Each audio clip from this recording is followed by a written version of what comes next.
En Bueno, es- en este caso vamos a explicar un poco el tema del laboratorio 2, explicaciones generales sobre mediciones de circuitos con diodos de silicio y LEDs correspondientes a la semana 4. este primer circuito que tenemos aquí en pantalla es un rectificador de media onda serie, en el cual está compuesto por un diodo, una resistencia y prácticamente tanto este como los siguientes rectificadores están alimentados con un voltaje pico de 10 voltios, ¿verdad? A frecuencia 60 Hz. Lo que nosotros hicimos fue sacar una serie de muestras utilizando las leyes de voltajes de Kirchhoff para obtener, en el caso del semiciclo positivo, estos voltajes de aquí y en el negativo estos de acá por el análisis del comportamiento del circuito, y el resultado de la gráfica correspondiente sería esta. Entonces comprobamos que en la parte simulada pues se cumpliera esta condición, lo cual para efectos prácticos se da, y en la vida real pues también lo logramos. Para el siguiente laboratorio, perdón, el siguiente circuito, en este caso el circuito 2, tenemos los siguientes cálculos teóricos. Primeramente, conformación del circuito, en el cual tenemos una resistencia, un diodo, de manera inversa a la fuente de corriente. Y en este caso tenemos un rectificador de media onda, en este caso negativo. Podemos ver el comportamiento en la parte teórica y en el caso también cabe recalcar la aclaración: al tener la polaridad de la fuente invertida por el comportamiento del circuito, los voltajes se vuelven negativos, por eso la onda de manera negativa. De igual forma, rectificamos con mediciones prácticas en la que podemos observar en Every Circuit y en Proteus el comportamiento del mismo. Medición en el osciloscopio con captura, en el cual podemos ver el comportamiento teniendo generador, fuente de corriente y osciloscopio en funcionamiento. Vamos con este otro rectificador en el cual de ahí se puede decir que es muy parecido al anterior, nada más que se le cambia la posición del diodo. Entonces hicimos exactamente los mismos cálculos de muestreo correspondientes, ¿verdad? Como pueden ver aquí en pantalla. Y aquí lo que realmente llama la atención es que inicialmente en el semiciclo positivo, pues lo único que vamos a ver es el voltaje umbral del diodo, que es lo que básicamente pues tenemos componente de salida, mientras por otro lado pues los otros voltajes restantes son totalmente invertidos por el tema de que el diodo se abre y lo único que visualiza es el voltaje de entrada de la fuente. Verificamos este comportamiento en los simuladores, dándonos cuenta que se cumple dicha condición, y por supuesto en la vida real, para lo cual se cumple.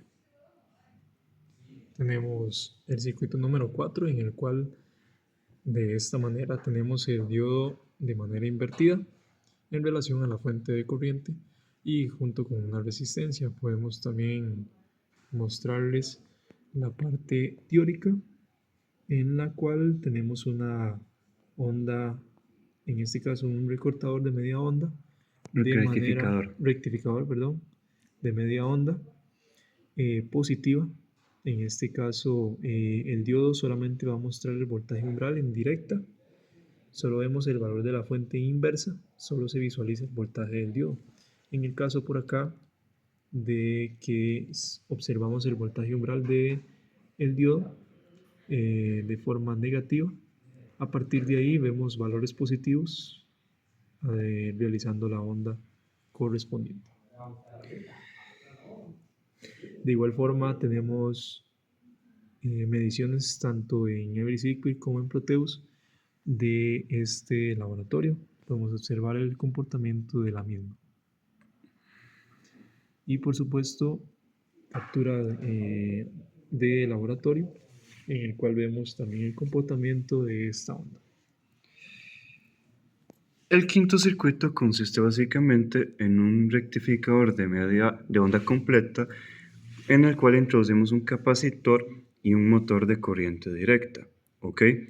Aquí, pues en este caso, el rectificador lo que va a hacer es que va a tratar de eliminar los semiciclos negativos para poder intentar con ayuda del capacitor realizar un proceso de filtrado el cual vaya alineando la corriente para así encender el motor.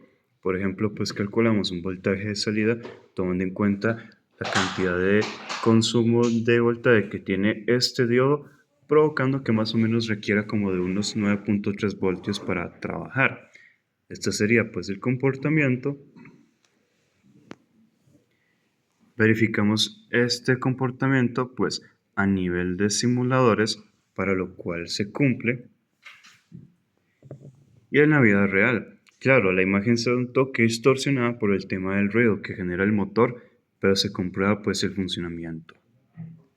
Seguidamente tenemos el circuito número 6, en el cual ya pasamos a la segunda parte, la cual es, en este caso, recortadores, en donde tenemos ya presencia de fuentes de corriente directa. Primeramente, una fuente de corriente directa en la cual de 4 voltios seguido de un diodo polarizado directamente, y tenemos el comportamiento tanto teórico. En este caso podemos observar que es un recortador de onda positiva, entonces tendremos en este caso valores positivos incrementando conforme incrementamos el valor de la corriente alterna. Vamos a tener un voltaje de salida entre la resistencia y el diodo de 3,3, 6,3 y así sucesivamente, teniendo acá el comportamiento de la onda. Y en el caso del negativo vamos a tener que conforme vayamos aumentando el voltaje en la corriente alterna, vamos a ver que al estar inverso el diodo, este no conduce, y es por esto que se abre el circuito. Por acá mediciones, en este caso de simuladores, tanto de Every como de Proteus, donde observamos el comportamiento del mismo. Y por supuesto, en el osciloscopio podemos ver la captura del comportamiento del circuito. Vamos con el séptimo circuito, parecido al anterior, nada más que aquí nos sumamos la molestia de invertir la polaridad de la fuente directa. Entonces aquí lo que realmente pues va a suceder a nivel teórico es que en el caso del semiciclo positivo pues no vamos a tener en sus primeros valores de voltaje pues algún voltaje en específico en la resistencia, ¿verdad? Por otro lado, pues conforme vayamos incrementando, pues estos van notándose considerablemente, y aquí más o menos podrán notar la gráfica de comportamiento que pueden visualizar aquí en pantalla, Es ¿verdad? importante aclarar también que la onda de corriente alterna en este caso está un poco mal escrita. Sin embargo, bueno, se puede apreciar por ahí que el voltaje pico que alcanza conforme vayamos aumentando el voltaje es de 5,3 voltios el voltaje pico de la onda, y a partir de ahí va a bajar a convertirse en cero en esta parte. Tenemos también, bueno, mediciones en Every Circuit y en Proteus, comprobando que lo que se realizó teóricamente, pues, y en la práctica en el laboratorio, se vea reflejado en simuladores. Circuito número 8, tenemos un circuito recortador. En este caso tenemos el diodo invertido con respecto a la corriente alterna, y igual la presencia de una de corriente directa.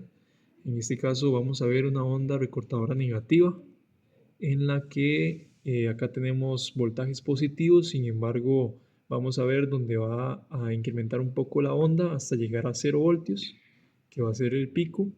Se va a mantener en 0 voltios. Y en este caso, para los voltajes negativos, conforme los vayamos aumentando o disminuyendo más bien, en este caso vamos a ver una disminución en la curva y vamos a ver la presencia de la onda recortadora negativa. De igual forma, podemos ver que si el circuito se cumple, tanto teóricamente como práctico, en simuladores. Y por ende también en este caso en laboratorio, en osciloscopio. Noveno circuito, pues básicamente volvimos a darle vuelta directamente pues a la fuente, pero el diodo lo tenemos en inversa. Entonces, los primeros voltajes que vamos a ver en el primer semiciclo no existen por la presencia de un abierto en el diodo, pero con el semiciclo negativo, más bien estos van incrementándose gradualmente por la conducción contraria que va a tener el circuito y los voltajes que va a tener, dándonos como resultado un comportamiento similar a este que tenemos en pantalla. La comprobación básicamente a nivel de simuladores como Every Circuit y Proteus se confirma. También tenemos capturas en osciloscopio en donde confirmamos también el funcionamiento de ese circuito número 9. Tenemos en este caso el circuito número 10, en el cual tenemos el diodo, además de la fuente de corriente directa, y podemos ver que es una onda recortadora negativa en la cual va a tener una constante de menos 3,3 voltios y a partir de ahí va a bajar su valor hasta aproximadamente los menos 13,3 voltios, en este caso negativos. Ahí el comportamiento de la misma. Esto se da fundamentalmente porque como la patilla del cátodo está conectada a la fuente y la pantalla positiva de la fuente AC está conectada al ánodo, entonces básicamente aquí podemos decir el tipo de reconectador cambia a paralelo, básicamente. Este comportamiento lo comprobamos pues en Every Circuit y en Tinkercad, confirmándose lo dicho anteriormente, pues dicho, Proteus en realidad. Y en la vida real, como podrán ver aquí, tenemos exactamente pues la señal que justamente pues estamos buscando. El circuito 11 básicamente pues es simplemente darle vuelta al diodo. Entonces lo que ocurre aquí es que inicialmente el semiciclo positivo permitirá un aumento de voltajes. Ahí pues fue un pequeño error el haber insertado pues este voltaje, pero en realidad es de 2.7. Tenemos exactamente pues que cuando ya el semiciclo negativo pues comienza, este voltaje se mantiene hasta ya después continuar con un comportamiento similar al que podemos ver en pantalla. Dicha confirmación se puede ver en Every Circuit y en Proteus. Y en la parte práctica podrán notar que tenemos exactamente esta parte. Para el circuito número 12 tenemos en este caso diodo inverso a la corriente alterna. Además, podemos ver que la fuente de corriente directa está seguida del diodo. En el caso de valores teóricos, pues tenemos por acá que va a ser una onda recortadora de manera positiva. Vamos a tener valores positivos teniendo una constante de 3,3 voltios. A partir de ahí se genera un voltaje pico del mismo valor. Y en el caso de los valores negativos, vamos a tener una leve caída hasta 3,3 voltios aproximadamente, en la cual se puede ver la constante por acá. Y en el caso de acá, se genera la onda recortadora positiva. También tenemos mediciones en Everycyclic y Proteus que nos respaldan el proceso teórico anterior. Al igual que el osciloscopio, nos muestra la onda que requeríamos en el momento. Finalmente terminamos con este circuito número 13, en el cual lo único que hicimos era invertir la polaridad del diodo. Entonces, como podemos notar, inicialmente el diodo no empieza a conducir voltaje hasta que a cierto voltaje empieza a incrementar su valor, y en el semiciclo negativo estos valores, pues, por así decirlo, pues caen repentinamente, pues, por las características propias del circuito, ¿verdad? Siendo básicamente, pues, una gráfica como esta la que podríamos visualizar en pantalla. Esto lo comprobamos directamente, pues, en Every Circuit y en Proteus, verificando de que este comportamiento sea exactamente lo más similarmente posible. Y por supuesto, dicho comportamiento lo podemos ver en el osciloscopio, como lo van a poder visualizar en pantalla. Y eso sería todo. Muchas gracias.